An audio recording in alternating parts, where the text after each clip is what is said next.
Hi, hello, blessed day everyone! So welcome back to our daily words meditations. So our topic for today is found in Mateo 6 verse 33. Sa English, Matthew. So sinabi doon, seek first for the kingdom of God, and all these things shall be added unto you. So ayun, sa Tagalog translation po ay, ngunit higit sa lahat, pagsumikapan ninyo munang pagharian kayo ng Diyos at mamuhay ng ayon sa kanyang katwiran.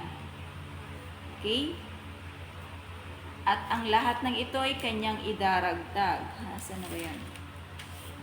At sabi dito, at ipagkakaloob niya ang lahat ng kailangan ninyo. So, meron kang gagawin. Sabi niya, pagsumikapan niyo munang pagharian kayo ng Diyos. Higit sa lahat. I-priority mo. I-priority mo na pagharian ka ng Panginoon sa puso mo. And mamuhay ng ayon sa kanyang kalooban. So ano ba ang susi? Susi para makapamuhay ka. Pagbulay-bulayan mo ang Word ni God, ang Bible. So ayun, susi para malaman mo ang kalooban ni Lord. And promise ni Lord ay, sabi ni Lord,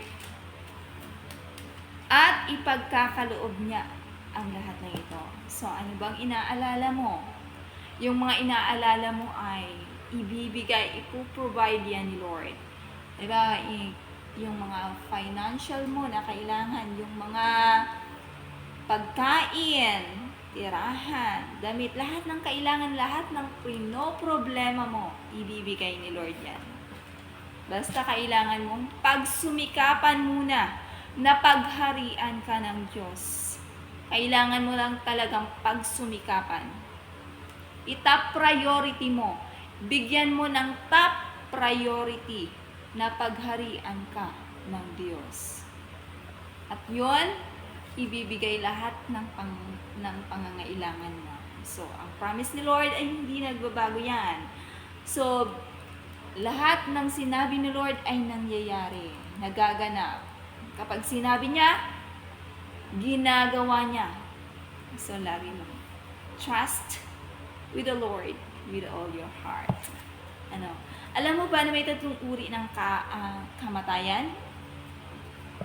Tatlong uri. Yung una, kumakain ka, namamasyal.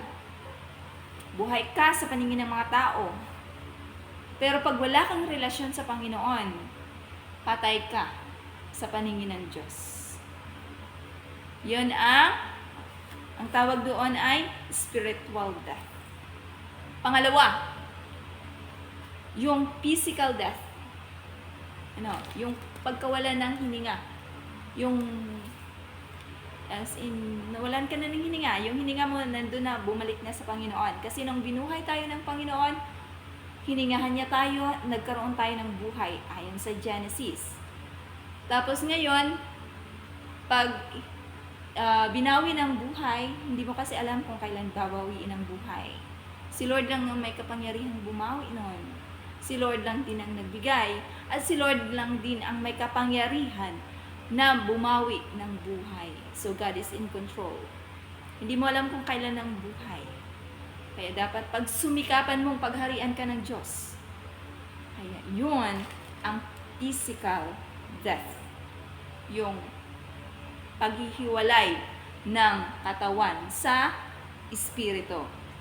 Ayun, number 3, eternal death.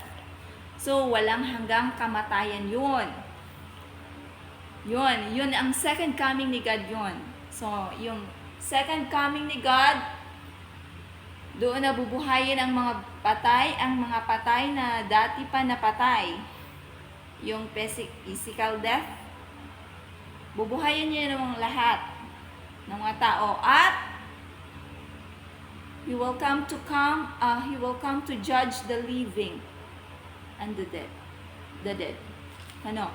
So, ayun, ihiwalay niya yung ililigtas niya sa sa itatapon sa apoy, sa naglalagablab na apoy.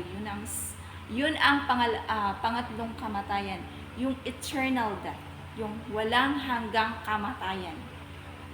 At kapag nandun ka na, wala ka ng chance. Kasi habang nabubuhay ka, binaliwala mo siya. Kaya ito yung last. Ito yung last na walang hanggang kamatayan.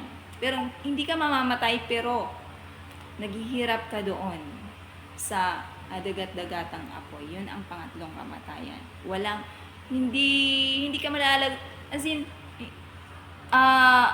mahihirapan ka habang buhay. Ganun. That's why we need to repent, for the kingdom of God is near.